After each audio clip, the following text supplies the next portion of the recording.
Hi, my name is Christopher Crawford. I'm going to talk a little bit today about my JBV paper with Herman McGinnis and Benjamin Lichtenstein and Per Davidson and Bill McKelvey uh, about power law distributions in entrepreneurship and its implications for theory and practice. Um, I was motivated to do this paper back in actually 2011 when I was a PhD student, and I wrote it kind of in response to a special issue of ET&P where they talked about universal theories of growth and how we didn't have one and we probably would never get one, and that we were tilting at windmills, and that we should talk about different things. I think that Dean Shepard and Johan Wicklund had a paper in there. Leach and Neergart had a paper in there. They said that we were tilting at windmills and that we would never get it. And so my thought was kind of in response to a class that I took, a strategy class in entrepreneurship with Jay Barney, and he posed the question to us: why don't businesses grow?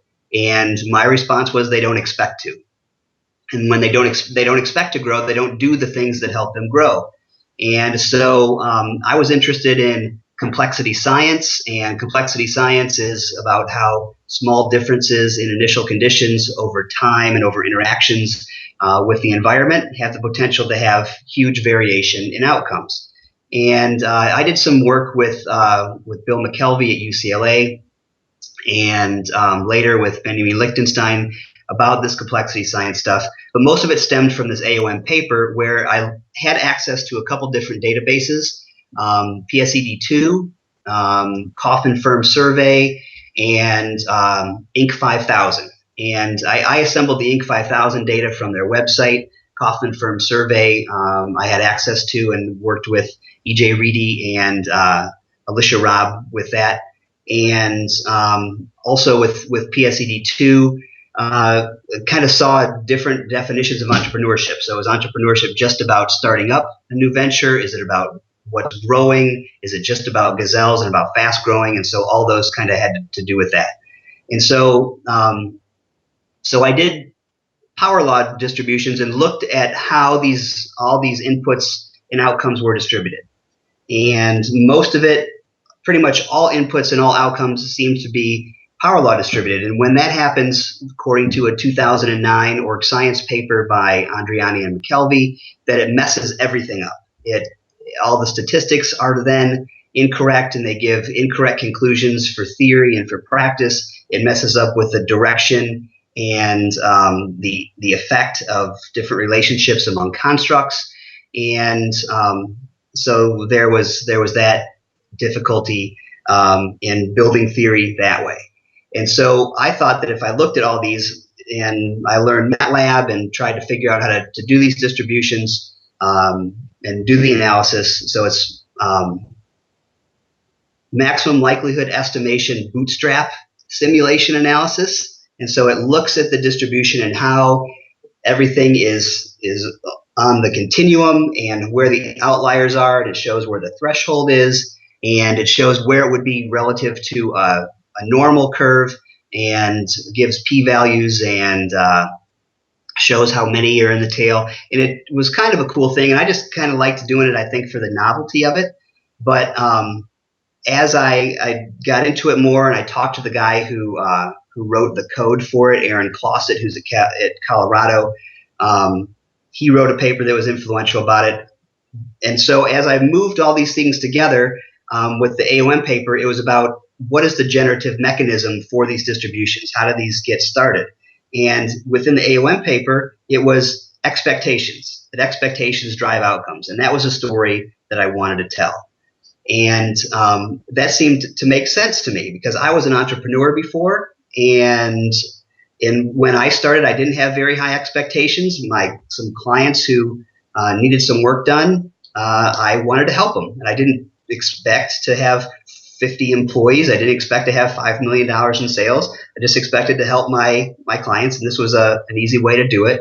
And it was more of a lifestyle venture. So as I submitted this paper to JBV, and this was with Benjamin Lichtenstein to start, the editor, Dimo Dimov, and the 3 reviewers they liked it enough to give it an R, but they said that if you're talking about generative mechanisms, we need to know more. And if you're going to talk about generative mechanisms, you need some kind of agent-based model simulation to test that. And for the second round, I crafted a model, and I thought it was good. And Demo and the reviewers came back and said, it's not very good. And one of the reviewers said something like, "You have cool data. With our N is over 12,000." I said, "But we'd like to see you incorporate it more as an empirical reality for entrepreneurship, because this is representative sample data from PSED2 and the Kauffman is as well. But if we want to talk about a universal theory of growth, we have to start before businesses start." And I liked that idea, and the reviewers essentially said, you need to bring in more people and you need to bring in more data. And so Herman McGinnis at Indiana had written a paper about power law distributions in human performance. And so this would be the initial conditions, the endowments that people start with. And so I talked with him about being on the paper, and he kind of came in and crafted new things with it. And they said, well, if you're talking about mechanisms at all, you need to bring in the person who writes mostly about it, and Bill McKelvey would be a good idea for that. And I said, okay. So that worked out well. And then Per Davidson had talked about expectations in previous papers, and he talked about outcomes.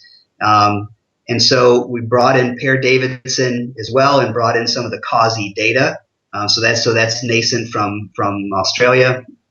And so it's a very, very robust, strong research finding where all inputs, all theoretically generalizable inputs, and all theoretically generalizable outcomes, no matter how you measure the outcomes, whether it's annual revenue, whether it's number of employees, whether it's absolute growth, whether it's relative growth, all of them are power law distributed. And because there are so many outliers in the distribution, all of the theories that we have that either look to explain the relationship between inputs and outcomes, I'm not saying that they're wrong, but the way that they've been tested have been wrong. And so we know as scholars, as we go through our PhD programs, as we do our research, we know that we're supposed to check for outliers. We know we're supposed to look at skewness and kurtosis and things like that.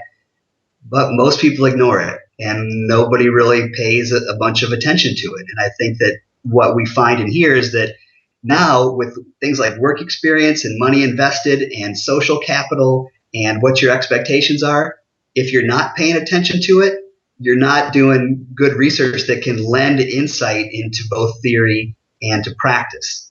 And so it's interesting how lots of other people before have come in when outliers have skewed up distributions in other fields like psychology and leadership and things like that, where people came in after the fact and said, here's this published research and here's the data, and then we analyze the data and look, this other research is wrong and this is why they're wrong.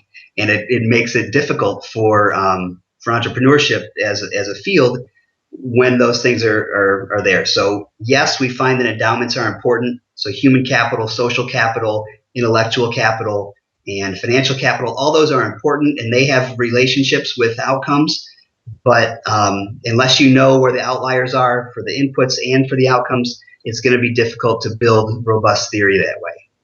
But for practice, you can see that entrepreneurs with inputs and with outcomes, that since they are power law distributed and since there are so many outliers, that when we look for what our inputs can be, that we want to find people who do cool things.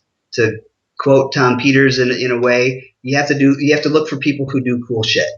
You want to find people who have written an AMR to start when they're in a PhD program, or they have 12 conference publications to start, where they're outside of the normal of what everyone else does. And sometimes that might be a topic, but other times it might be just relative performance compared to everybody else. And those outliers have a disproportionate impact on and carry a disproportionate effect relative to everybody else. And so outliers mess things up. So outliers have coevolutionary effects on what happens. So from a discovery standpoint, people who are outliers can discover opportunities more readily, and because they do things that other people can't do, and they engage in a way that may be different, outliers also can create. And so from a discovery platform and from a creation platform or perspective, finding these outliers is a huge deal for both theory and for practice. And we're excited about the research because now we know that inputs and outcomes are power law distributed. So now we can search for these mechanisms, things like self-organized criticality, least effort, preferential attachment, some things that are done in network theory and in psychology, and how do these power laws get distributed? So those are the questions that I get to look at for essentially the rest of my career. So I'm looking forward to that. I appreciate you hanging out with me and going through this. So thank you very much, and look for other papers that I have. One in Small Business Economics, another one in Journal of Business Venturing Insights, another one in Journal of Organization Design. So lots of other papers that are out there that maybe give a little bit more background on power laws and about how they influence theory building and practice. Thank you.